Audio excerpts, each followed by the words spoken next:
وبنى عليه بنيانا وجرى في ظلمه وجوره عليكم وعلى أشيائكم، برئت إلى الله وإليكم منهم، وتقرب إلى الله ثم إليكم بمبالاتكم ومبالاة وليكم، وبالبراءة من أعدائكم والناصبين لكم الحرب، وبالبراءة من أشيائهم وأتباعهم. إني سلم لمن سالمكم، وحرب لمن حاربكم، وولي لمن والاكم، وعدو لمن عاداكم. فأسأل الله الذي يكرمني بمعرفتكم ومعرفة أوليائكم ورزقني البراءة من أعدائكم أن يجعلني معكم في الدنيا والآخرة، وأن يثبتني عندكم قدم صدق في الدنيا والآخرة، وأسأله أن يبلغني المقام المحمود لكم عند الله، وأن يرزقني طلب ثاري مع إمام هدى ظاهر ناطق بالحق منكم. وأسأل الله بحقكم وبالشأن الذي لكم عنده أن يعطيني بمصابي بكم أفضل ما يعطي مصابا بمصيبته، مصيبة أعظمها وأعظم رزيتها في الإسلام وفي جميع السماوات والأرض. اللهم اجعلني في مقامي هذا ممن تناله منك صلوات ورحمة ومغفرة. اللهم اجعل محياي محيا محمد وآل محمد، ومماتي ممات محمد وآل محمد.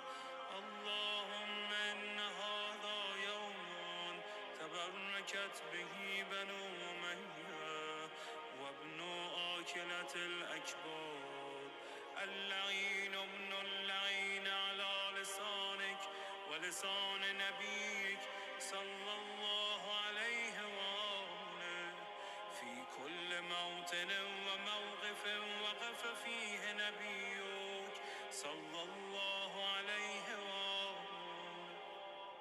اللهم لعن أبا سفيان ومعاوية ويزيد بن معاوية، عليهم منك اللعنة أبد العابدين.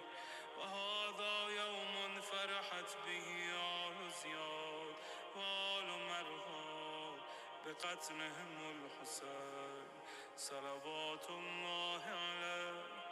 اللهم فضاعف عليهم اللعن منك والعذاب الأليم.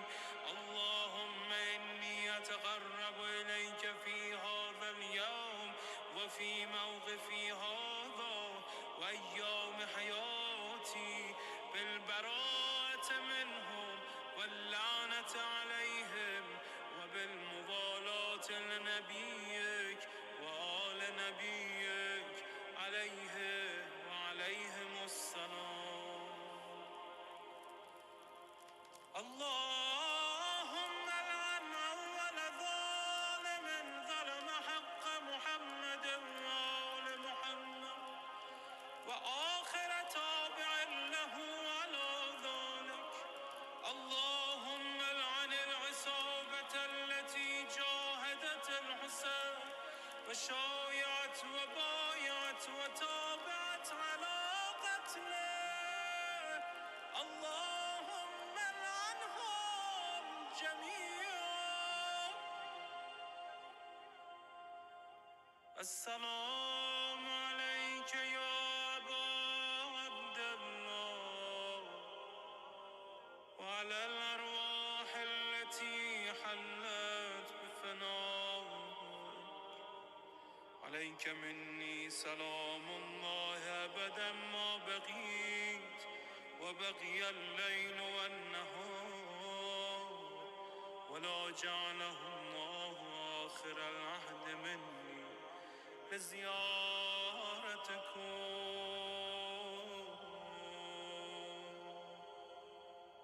السلام على الحسين وعلى علي بن الحسين وعلى أولاد الحسين وعلى أصحاب الحسين.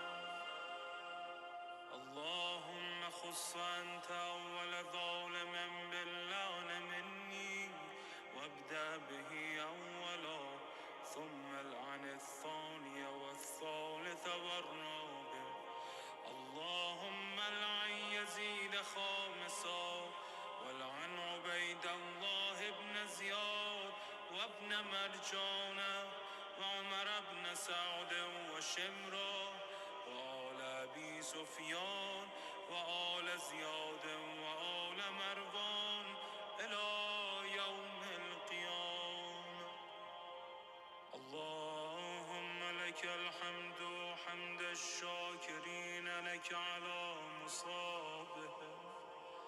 الحمد لله على عظيم رزيتي. اللهم ارزقني شفاعة الحسين يوم الورود وثبتني قدم صدق عندك مع الحسين وأصحاب الحسين الذين بذلوا مهجهم دون الحسين عليه السلام. محمد وآل محمد صلوات.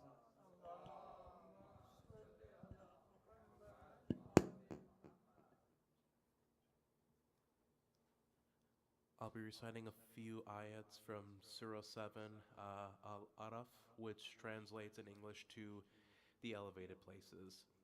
There are 206 verses in this surah.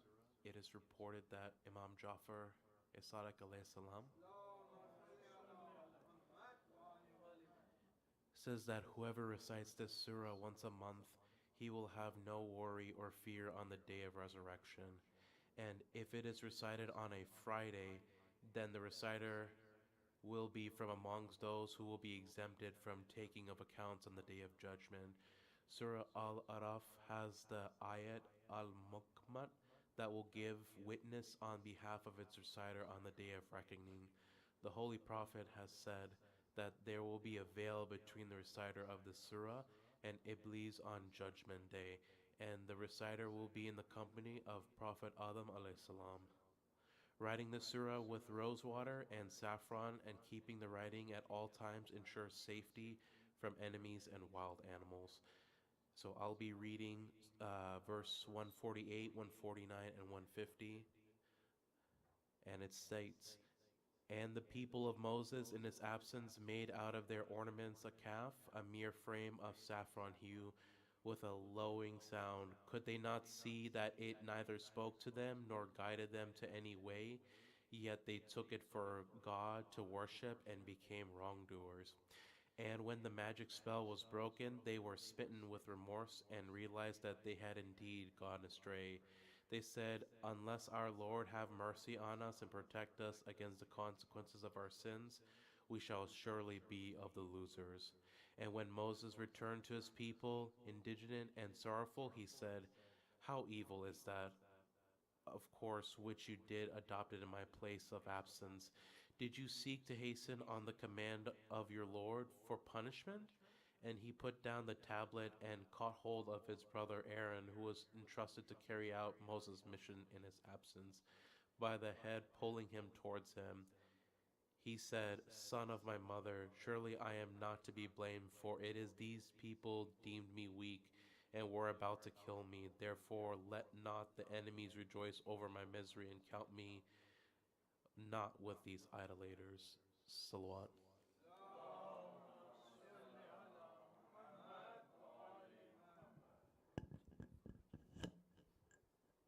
I'd like to respectfully request Dr. Syed Ali Nakvi to approach the pulpit.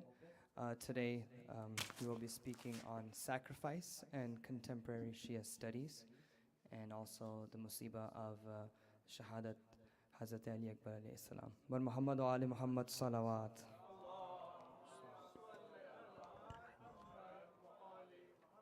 فاتحة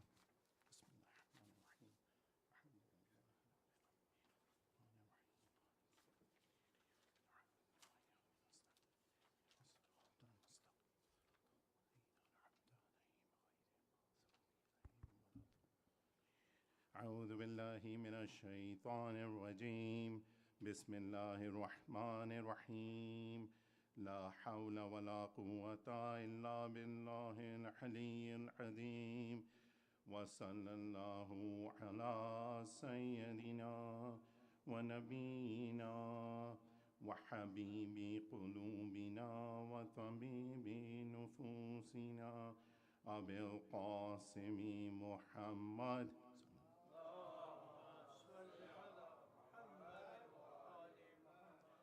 وعلى آله الطيبين الطاهرين المعصومين ولعنة الله على أعدائهم أجمعين.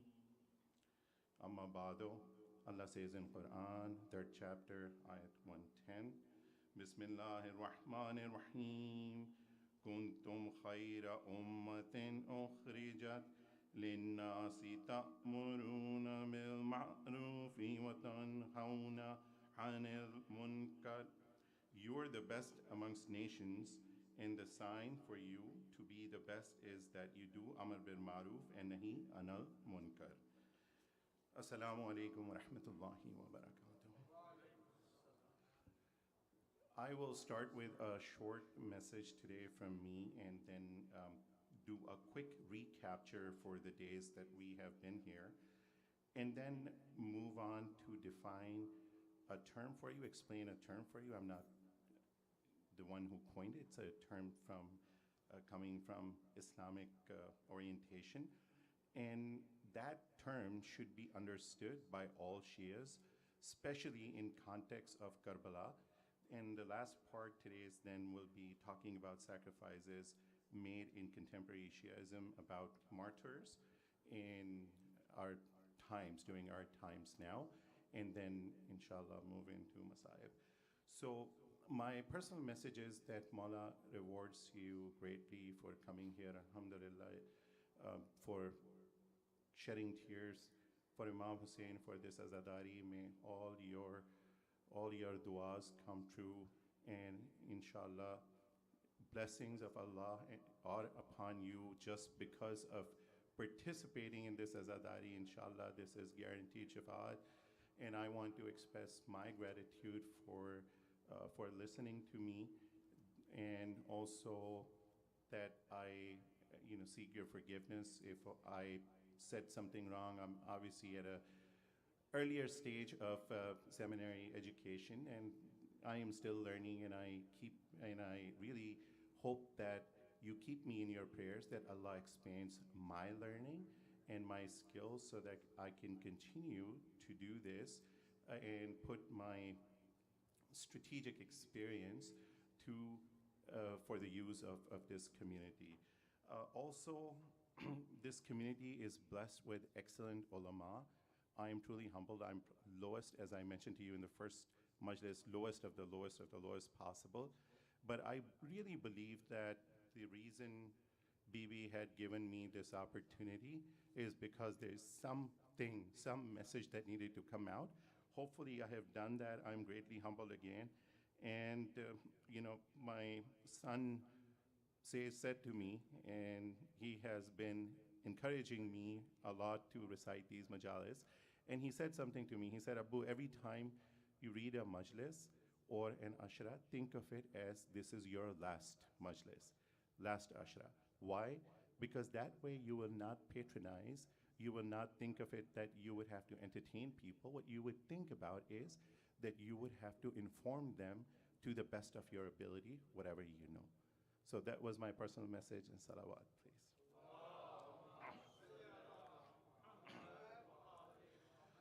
So I will cover the really recapture. We started day one. We have been chosen to be the best nation by Allah. The reason for that is not because of our ethnicity or bloodline or anything else, but except we do Amar bil Maruf and Nahi Anil Munkar, which is we promote good and we forbid evil. This is perfectly consistent with the ideology given to us by Imam Hussein, the stand that he made, and the position that he took. That's our first core ideology, reminding you of that one quote of Imam Hussein that I said, keep with you all your life. Someone like Hussein, someone like me, cannot give allegiance to someone like Yazid. Just remember this.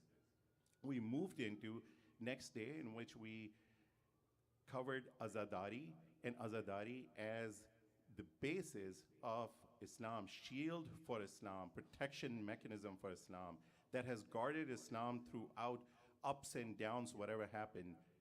That is Azadari. Then we moved into the importance of education in our community, not because once we get education, then we will do Amar bil Maruf and Nahi Anil Munkar, but because we do Amar bil Maruf and Nahi Anil Munkar.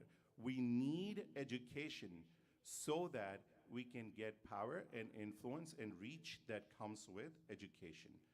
That's the way it should work. Then we talked about promoting good, forbidding evil at a personal level. And we talked about some simple brain hacks, for example, remembering Inna lillahi wa inna ilaihi rajiun whenever you are confronted with any kind of feeling that you will commit sin, to remind you. Then we talked about community and leadership, that what a community and what leaders with Amar bil Maruf and Nahi Anil Munkar would look like and how they would function. Then we moved into national contribution that this ideology of Imam Hussein can make in any country, including our own country here, in which we can do so much. What a great contribution we can make to improve lives right here. And then we talked about international contribution that we can make, especially in confronting counter ideologies such as Nazism, such as fascism, such as Takfirism, which took rise, and perhaps most importantly, authoritarian liberalism, which is now impacting our young people all over the world. We're not the only one. Other communities are also not immune to that, but they're not the one who have been entrusted by Allah to do what we do, what makes us special. So that's why it's important for us to recognize that. Then we talked about taqwa and wilayat yesterday to understand those two key concepts, absolutely necessary for any Shia. Taqwa is the operating manual that Allah has sent with you to function through, to operate through this life. And if you do that, then this life becomes better. It creates a win-win for everyone in the world, including non-Muslims.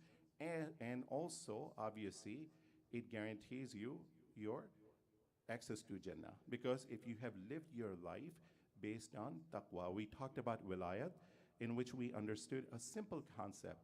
Wilayat is about authority. The authority that Prophet said that we should have, because he has more authority on us than we have on our own nafs. And that authority at Ghadir was also given to Imam Ali by Prophet, or at least acknowledgement. The authority he had, but that acknowledgement was made, that announcement was made.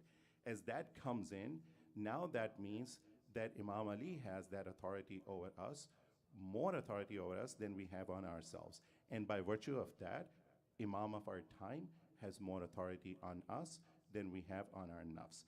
So everyone now should understand this pyramid that I have helped you build, that is simply a very logical and rational way to understand our roles and our functions in this world. Today, as we come to this conclusion of Majlis, tomorrow is just Messiah.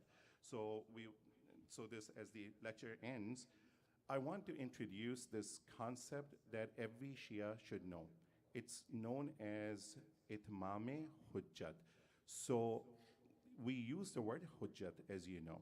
Itmam, for people who want to do search on ITMAM or ITMAAM online, itmame hujjat. This is something that you should truly understand. Every Shia should know this very, very clearly, and it's often not talked about, often not communicated. When we read, for example, Allahumma kulni waliyakal Hujjat ibn Hasan, right? We say Hujjat ibn al-Hasan. And also in the same dua, we also say dalilan wahayna, right? We say dalilan wahayna. Dalilan means proof. If you look at the translation of this, both words hujjat and dalil means proof. But there is a really important distinction between these two proofs. Dalil is when you're doing an argument, you provide some kind of a proof for an argument. The other person also provides proof. Then you provide proof, and the other person also provides proof in a rational, logical way. Hujjat is when someone is doing something and a proof is provided to that person such that all other proofs are exhausted and the only proof remains is on one side, and that person, by virtue of that, stops doing that thing, whatever he or she was doing. Very important. So a proof that is so good that beyond that, no other proof functions. Itmam-e hujjat is such a comprehensive proof that against which no other proof can stand. So if you take an entire possible list of all arguments against that, they will fail because Itmam-e hujjat has happened. Karbala is Itmam-e hujjat. That's why you need to understand that, what hujjat means. Itmam-e hujjat is completion of proof in Karbala. What is the proof of? The proof is of God, Allah. That's why we say our imams are proof of God. Because they have given us this proof that no other options, no other arguments are now available for us to think of anything other than Allah. So whatever Allah has said, it becomes the sole code that we need to accept. That's what Itmam-e hujjat means. Now, think about this. How did Imam Hussein provide that proof? All the events related to Karbala, starting from Medina all the way at the end, these are all proofs, proof of Allah. Look at the words of Imam Hussein, proof of Allah.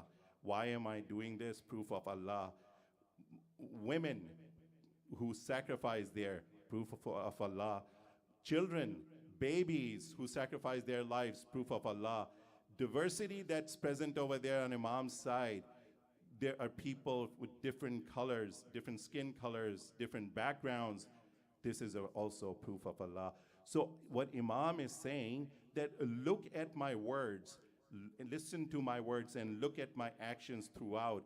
And at the end, when you put all this together, then you have no proof left except to understand and find that proof in Allah. That's it. That was his entire point of Karbala. So Itmam-e hujjat, remember that word, remember that term. It means that Imam has provided you a proof beyond any other proof. Now, if someone says that, well, we have this alternative value, no, remember Karbala, Itmam-e hujjat. Proof has been provided to you, a comprehensive proof.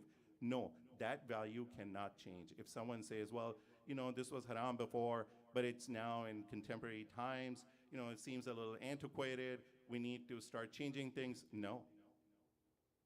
Itmam-e hujjat. Proof has been provided, complete Karbala. So anyone who follows Imam Hussein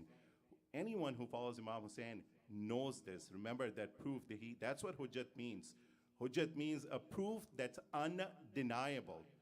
And anytime we think about that, we will break, this is saying that Islam is not compatible, or this value should change, that value should change, and we will change that, we are going against that proof. And that means if you go against that proof, we are not truly understanding what Imam was trying to teach us. So just remember that. Salawat.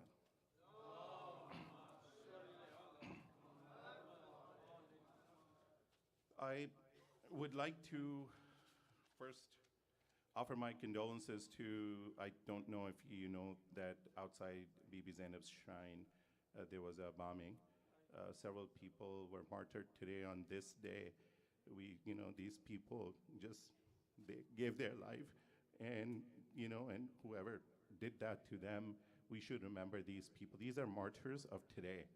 These are the people that we should respect and place great admiration for them, for all the things that these people have suffered. Some have gone, given their lives, knowing that what resides for them, and others have been killed in these type of terrorist attacks and through persecution, Shia persecution, a very not a modern phenomena, but at least in contemporary history today, last 40, 50 years, we have now very detailed recorded history of that. So to understand that why these things happen, we really have to connect to that people sometimes forget. Sometimes we ourselves forget. We have a tendency to forget. We have short-term memories, and we forget the times or what favors Allah has done for us. That's why I choose this topic, that younger generations should know the details, especially details about last 40, 50 years, so they can understand the responsibility that has been placed on them and what's expected as we go forward, how to protect these lives, to do everything as we go forward for Shias. Salawat.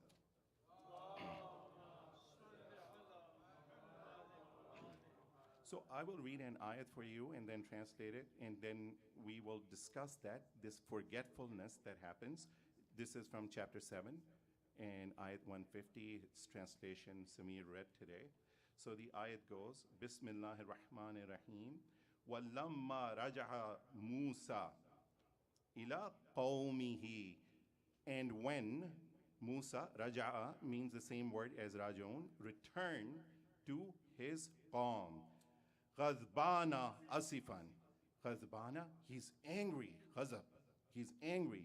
Asifan, he is sad, extremely distressed and sad. The same word was used for Hazrat Yaqub in the ayat in Surah Yusuf that talks about that when when his son, Hazrat Yusuf, was gone. Asifan. Qala, and he said, Bi'sama khalaftumuni min ba'di. What have you done behind me after I left? What have you done?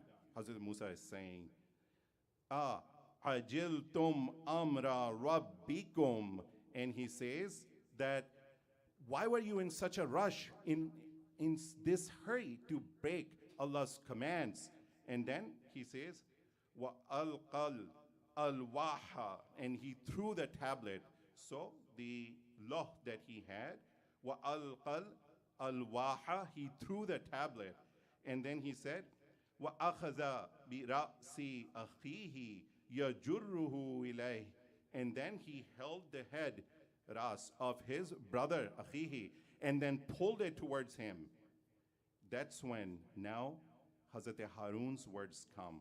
Hazrat Harun says, Qalabna Umma, O son of my mother. Now this is Hazrat Harun responding. Innal qawmas taz'afuni.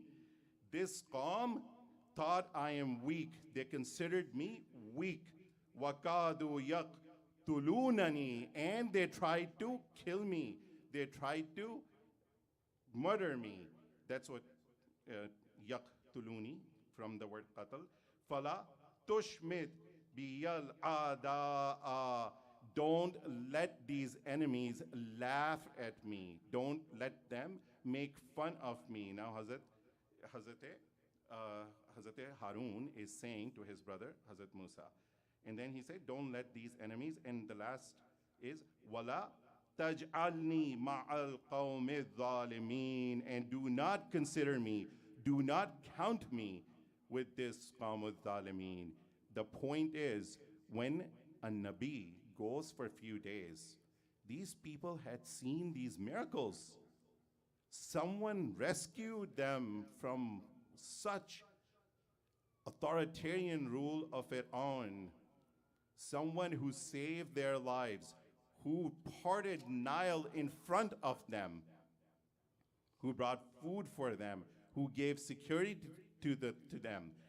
He goes away for a few days, comes back, people have changed. When you change like that and you betray a masoom, you become qawmud zalimeen. This is what this ayat is saying. Then you become qawmud zalimeen. This is exactly what we saw after Ghadir. 2 months later, people forgot. Masoom, he mentioned something, he gave certain orders, certain directives, forgotten. We saw that in Karbala again. 18,000 people who commit, and then they're gone. So this forgetfulness, this ability to not comprehend what's transpiring is a fatal flaw for nations, for Qawm. It takes them from Qawms who are supporting a Masoom to become Qawmud Zalimeen. That's not who we are. That's not who we want to be. That means that we need to be reminded of our history. So young people, we will today discuss a little bit of history, and then I will discuss far more in terms of from more contemporary times. So I have, I think, running, please read salawat. I have a little bit of time here. Shia persecution has been a phenomenon for as long as Shias have been around, since the times of Imam Ali. It started almost during all times. It continued, really pockets of little safety times came, some in India for small few times, a little bit in Iran. But even those times, Shias were not ruled by, direct ruled by ulama as we have today. They were ruled by kings and nawabs and all that, those pockets of safety, but mostly a consistent theme of Shia persecution. And by different people. And this is something that has been covered in a book written by someone named Wali Nasr. It's known as, the book's title is The Shia Revival. And not only he captured all that, but then he discusses the contemporary times of Shias. That's where the word revival comes from. 45 years ago, there was no Shia nation. Just 45 years ago, there was no Shia nation. Iran was ruled by this Shah, ruthless dictator. Iraq was ruled by whoever was there before Saddam, some other ruthless dictator. And there was no Shia nation, but that's not the only thing that wasn't there. You know, these little things that you do now, reading Dua Ahad, and Dua Faraj, all of these things related to Imam-e-Zamana that we have started doing, Ajil Farajahum and all that, they were not really part of, maybe some families had that, but not on a large scale as part of who Shias are. You have Fatimiyya now, which is days of, think about that. This was not formally observed during those times, if it was at least not in the places where I was brought up in. So things started changing, and things started changing since 1970s, at the end of 1970s. Incidentally, from Allah's will, this happened right before this digital revolution was coming. Right before this digital revolution was coming. And I believe that there was something from divine will that things like that happen. Now, right after that happened, Saddam Hussein attacked Iran. And there was a battle about, throughout for a war, 8-year war, I think, about 1 million Shias were killed. Saddam Hussein, while he was killing Shias in Iran, he was also killing Shias in Iraq. Especially people like Baqir Sadr, Shahid Baqir Sadr. And Shahid Baqir Sadr, Saddam was asking him to say that he condemns revolution. Baqir Sadr said no. Saddam brings him and his sister, Bintul Huda, and starts torturing them. Worst kind of torture. Bintul Huda was killed in front of him, in front of his eyes. Worst kind of torture that can be done. Then they hammered a nail in his head, and they killed Baqir Sadat, became a shaheed. Many, many ayatollahs were then killed, assassinated. Many ulama were assassinated. And that part continues. You see that even today, whenever chance these people get.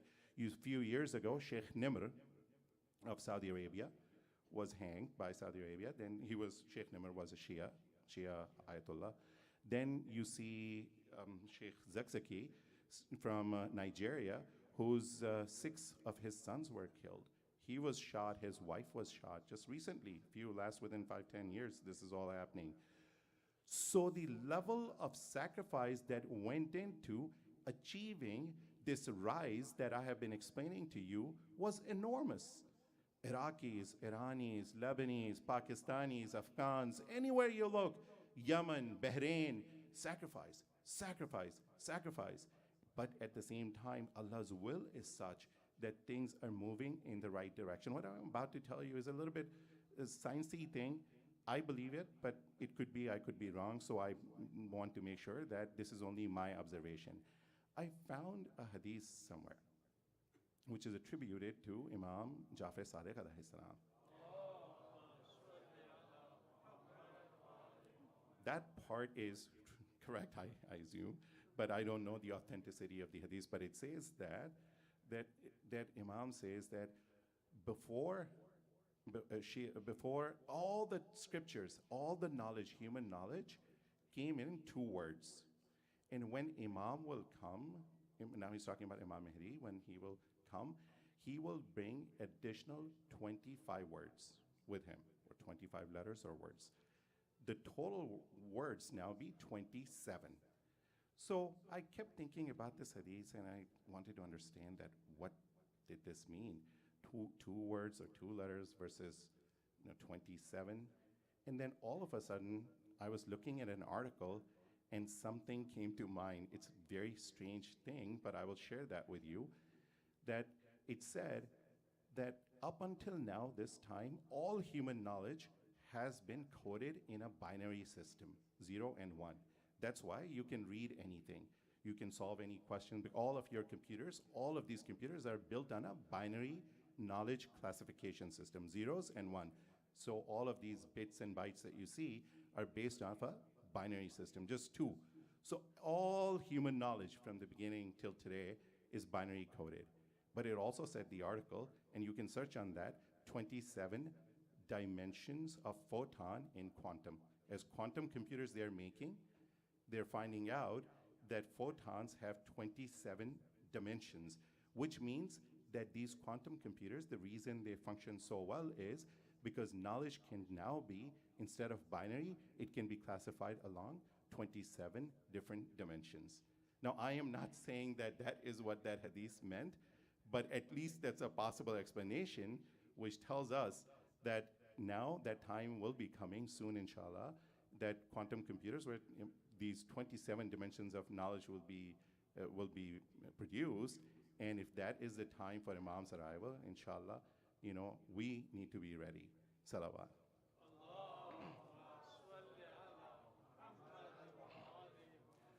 These people who lost their lives throughout to terrorism, thousands and thousands of people in between 2003 and I think it continued till 2010 or so in Iraq, and then ISIS came, also killing thousands and thousands of people.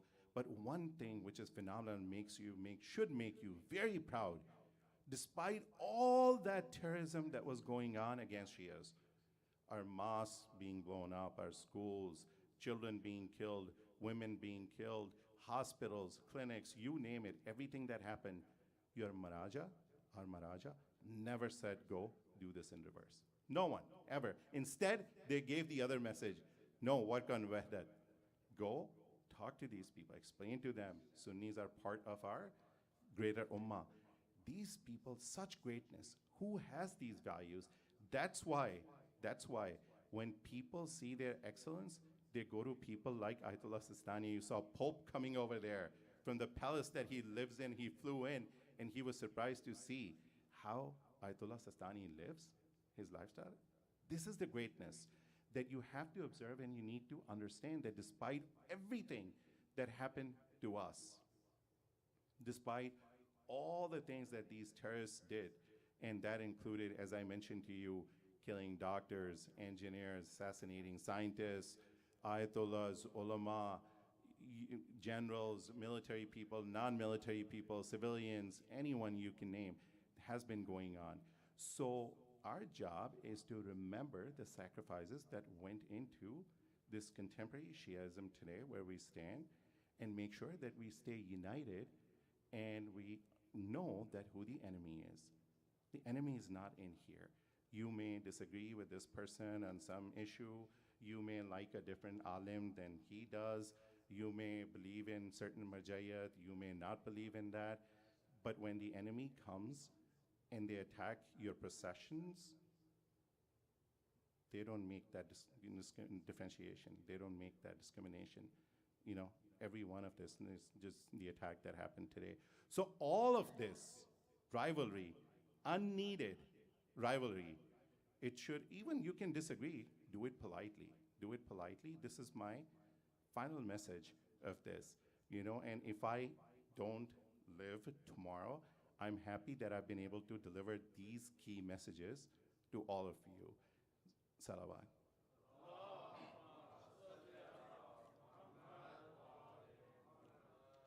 But Shiaism is built on sacrifice. So, yes, there have been sacrifices, but certain sacrifices carry a very different meaning. These sacrifices are such that they even shake up Anbiya, especially when a son is involved and a father is involved. So Hazrat Ibrahim, when he takes his son, what does he do? He blindfolds himself. Hazrat Yaqub, when he's thinking about Hazrat Yusuf, he lost his eyes crying. So I will take you to Karbala, but I just wanted to tell you a simple thing, something that happened to me personally just 5 or 6 days ago. And we will, inshallah, enter this Karbala through that simple incident. And I know that all of you fathers who are sitting here would understand and relate to this. I needed some help from my son during these lectures here, these majalis. And we live in Virginia, so I called my son and said, why don't you come over? I need your help. So he came. So the day he was coming, I think it was 5th or 6th Muharram, my daughter called me and she said, Abu, Noor will be going. How will we live without him for 6 days? She said that and I started crying. I started crying that, you know, Noor is coming only for 6 days. When our kids go to college, they go to college for a few months and we know they're safe. But now imagine these ladies when they went back to Medina. When they went back to Medina, imagine Hazrat Zainab going back to Medina. Hussein, where are you? She said her days wouldn't start unless she sees Imam Hussein every day. Abbas, where are you? Oh no, Muhammad, where are you? Qasim, where are you? Ali Asghar, where are you? And Ali Akbar, where are you? Ali Akbar, 17-year-old who looked like Prophet, who had the amal of Prophet, not just he looked like him, but he had amal of Prophet, who, when Imam Hussein and other ladies, his mother and his aunts, they looked at him, they remembered Prophet. And that's who he was. And when Imam Hussein's caravan was going, at one point, Imam Hussein said, he read, Inna lillahi wa inna ilaihi raji'un, and then said, Alhamdulillah. And Hazrat Ali Akbar said that, Baba, I just heard you read something. What was it? And Imam Hussein said that I went to sleep for a second, and it seemed like that death, is following this caravan. As soon as he finished this sentence, and look at the intellectual ability of those trained, or those who are Ahlul Bayt and trained by Imam Hussein, instantaneously he responds, Baba, are we on the path of the truth? And he said, yes.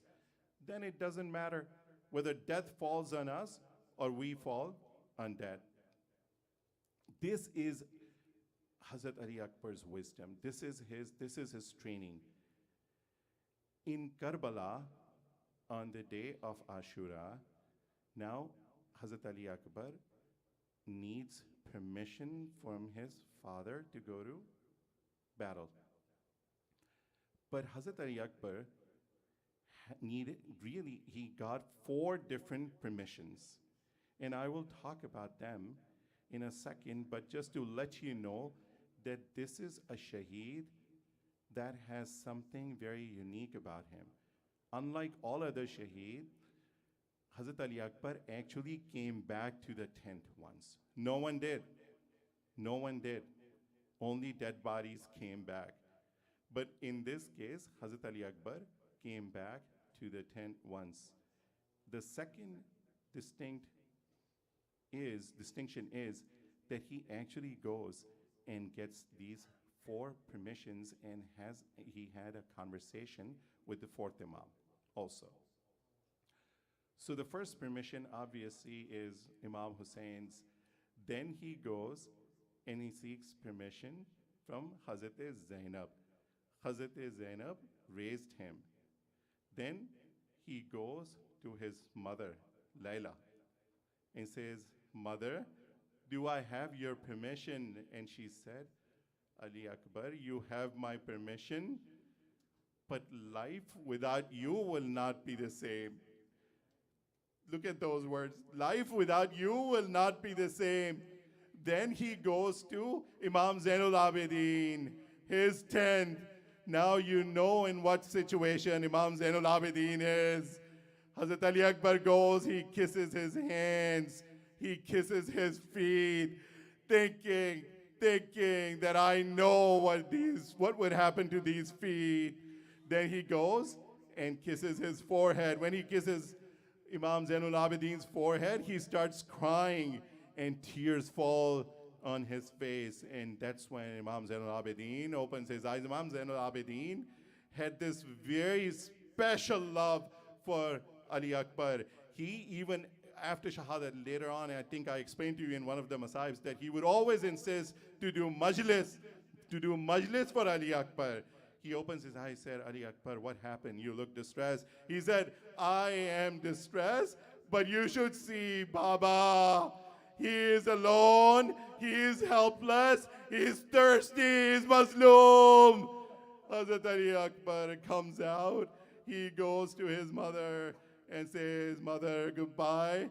And then he goes to Imam Hussain. Imam Hussain says, Ali Akbar, wait. Come sit here. Hazrat Ali Akbar sits down. Imam Hussain now takes out an amama and puts amama on his head. Imam Hussain said, always Zainab used to do this. Always your mother used to do this. But now once allow your father to do it. He puts on his amama and he keeps reading, Inna lillahi wa inna ilayhi raji'un. Ali Akbar, and then he puts armor on him as Hazrat Ali Akbar stands up. Now it looks like as if Prophet is standing. Hazrat Ali Akbar goes now to the battlefield. And as he is moving towards the battlefield, he looks back and Imam Hussein is running after the horse. The faster his horse goes, the faster Imam Hussein runs. That's when Hazrat Ali Akbar stops. He says, Father, don't come. That's when Imam Hussein. Then tradition says that Layla saw this. Either Imam Hussein asked her to, or on her own inspiration, she goes inside the tent and he says, Oh Allah, the one who brought Yusuf to Yaqub, his father. Please bring Ali Akbar back to Hussein. Once, just once bring him back to his father. And then that's when Hazrat Ali Akbar comes back. He comes back, he said, Baba, only if this much water was available, only a few drops of water was available, you would have seen the battle I would have done. Imam Hussein looks at him and says, what can this helpless father do? This final request of a son, I cannot even give you a few drops of water. Hazrat Ali Akbar goes back, battle takes place, these people encircle him, they start attacking him from every angle, arrows go, swords come, spears, daggers, everything, and then an arrow comes and hits him in his neck. That's when he leans forward on his horse goes forward, and that's when a spear comes and hits him in his chest.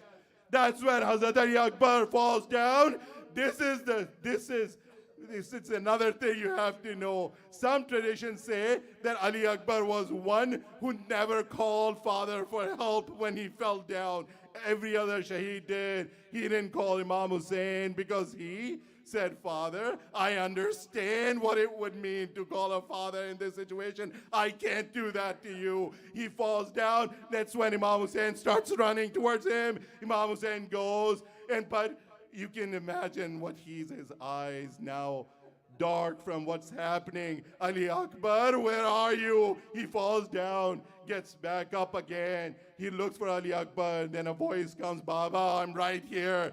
Baba, Imam Hussein turns, goes, sees, Baba, it hurts a lot on my chest. Imam Hussein sees, when the spear went down, these zalimeen, they twisted the spear in a way that part of the spear broke. It's still in his chest. Imam Hussein sees him, and then he says, Ali Akbar, my son. He takes his head, puts it in his lap, and he sits. Now Imam Hussein is kneeling on his knees. Then he places one hand on Hazrat Ali Akbar's behind his head, and the other hand, he takes out that part of the spear. Blood gushes out. Imam Hussein and Hazrat Ali Akbar now passes away, and that's when Imam Hussein says, Ya Ali, Ya Ali, Ya Ali. Imam Hussein, how would you carry him back? Ya Ali, Ya Fatima. Ya Hussein, Fatima Hussein.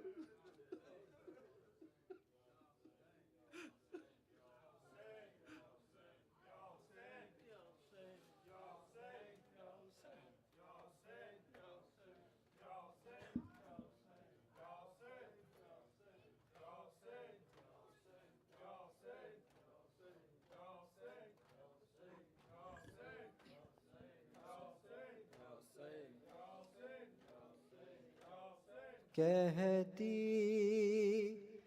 थी ये माँ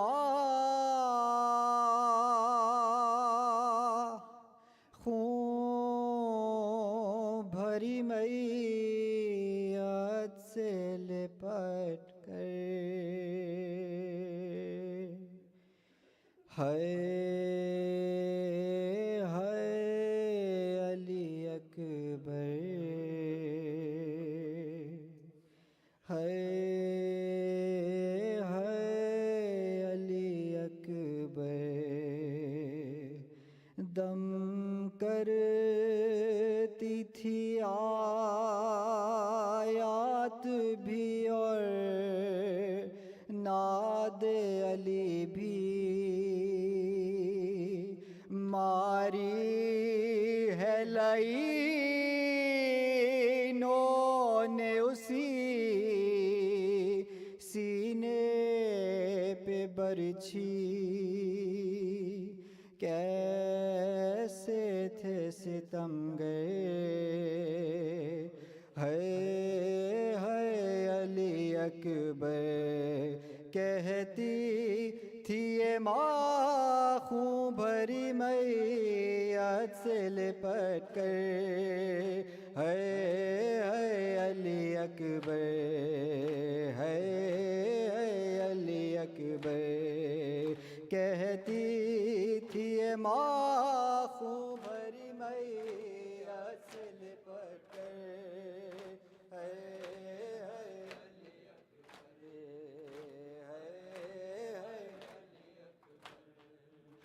18 برس پال کے پروان چڑھایا، 18 برس کے پروان چڑھایا، وہ گیسو والا ہے میرا خون میں نہایا، یہ کیا ہوا دلبر ہے علی اکبر، کہتی تھی ماں خون بھری میت سے لپٹ کر، ہے علی اکبر،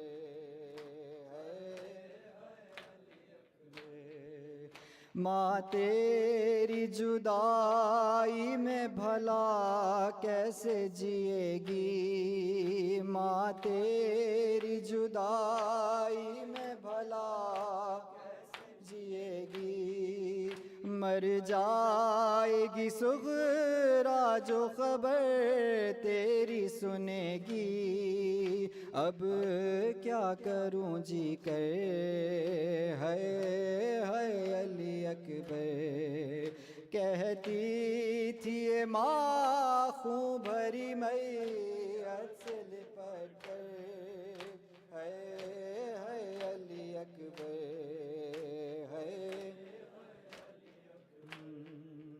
پہلے تو ایک آواز پہ اٹھ جاتے تھے بیٹا، پہلے تو ایک آواز پہ اٹھ پہلے تو ایک آواز پہ اٹھ جاتے تھے بیٹا، پہلے تو ایک آواز پہ اٹھ جاتے تھے بیٹا، اب اتنی صداؤں پہ بھی پہلو نہیں بدلا، کیا ہو گیا دلبر، ہے علی اکبر، کہتی تھی ماں خون بھری میت سے لپٹ کر، ہے تم ہچکیاں لے کے جو دم توڑ رہے ہو، تم ہچکیاں لے کے جو دم توڑ رہے ہو، منہ ماں سے ہمیشہ کے لیے موڑ رہے ہو، کیوں روتے ہو دلبر، آئے جو ہمیں لوٹنے خیمے میں ستمگر، ماں دے گی صدا علی اکبر، علی اکبر، چھن جائے گی چادر، ہے علی اکبر، کہتی تھی ماں خون بھری میت سے لپٹ کر، ہے علی اکبر، ہے علی اکبر، جب کوئی جوان لاش نظر آتی ہے محشر، جب کوئی جوان آتی ہے محشر، جب کوئی جوان لاش نظر آتی ہے محشر، جب کوئی جوان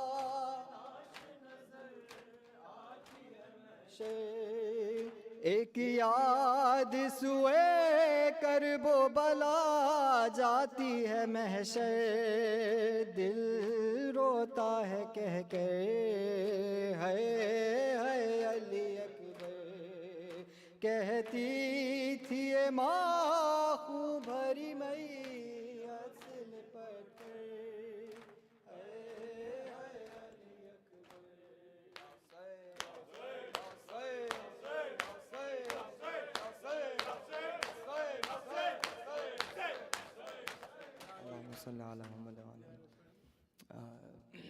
Thanks again.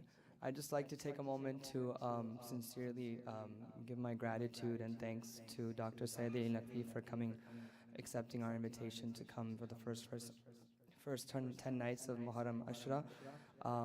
Gratefully appreciated and his content and speech.